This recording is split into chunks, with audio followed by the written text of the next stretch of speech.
সাবেক সর্বোচ্চ নেতা আয়াতুল্লাহ আলী খামেনির জানাজা ও দাফনের জন্য সপ্তাহব্যাপী অনুষ্ঠান চলছে ইরানে।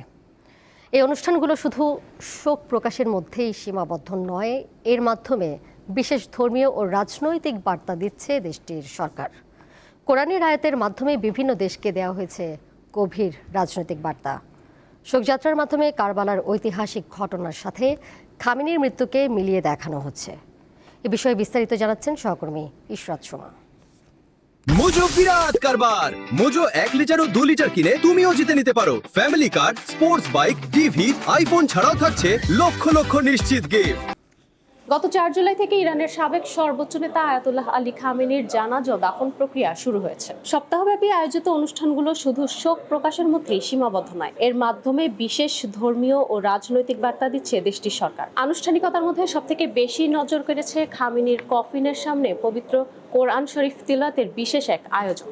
খামেনিকে শ্রদ্ধা জানানো প্রতিটি বিদেশি প্রতিনিধি দলের জন্য পবিত্র কোরআনের একটি করে নির্দিষ্ট আয়াত তিলাওয়াত করা হয়েছে। এর পেছনে কেবল ধর্মীয় আবহ নয়, বরং প্রতিটি দেশের জন্য লুকিয়ে ছিল গভীর রাজনৈতিক বার্তা।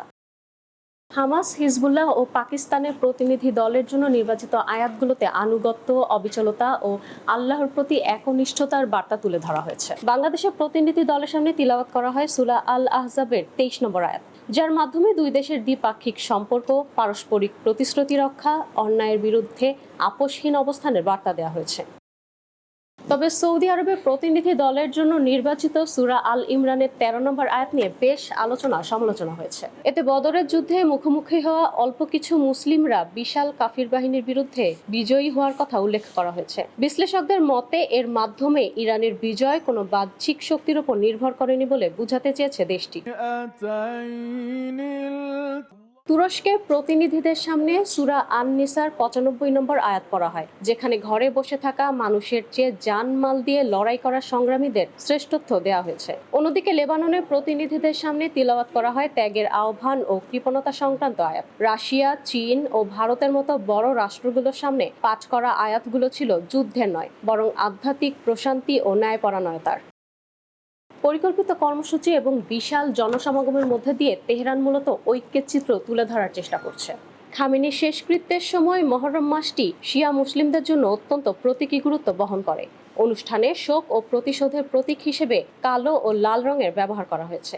এর মাধ্যমে কারবালার ঐতিহাসিক ঘটনার সাথে খামেনির মৃত্যুকে মিলিয়ে যুক্তরাষ্ট্র ও ইসরায়েলের ওপর প্রতিশোধ নেয়াকে ধর্মীয় দায়িত্ব হিসেবে দেখানো হচ্ছে। খামেনির মরদেহ বহনের জন্য যে পথ বেছে নেওয়া হচ্ছে সেটিও মূলত রাজনৈতিক ও ধর্মীয় বার্তা বহন করছে। তেহরান থেকে শিয়াদের পবিত্র শহর কোম, এরপর ইরাকের নাজাফ ও কারবালা হয়ে ইরানের মাশহাদে নিয়ে দাফন করা হবে। এই পথটি মূলত শিয়া মুসলিমদের প্রধান ধর্মীয় ও রাজনৈতিক কেন্দ্রগুলোকে যুক্ত করেছে। বিশ্লেষকদের মতে 5 দশক ধরে সীমান্ত ছাড়িয়ে শিয়া সম্প্রদায়ের আদর্শ ও প্রভাব বিস্তারে ইরানি ধর্মীয় নেতৃত্ব যে প্রচেষ্টা চালিয়ে এসেছে, এই শোকযাত্রা সেই আদর্শিক ধারাকেই প্রতীকীভাবে তুলে ধরেছে।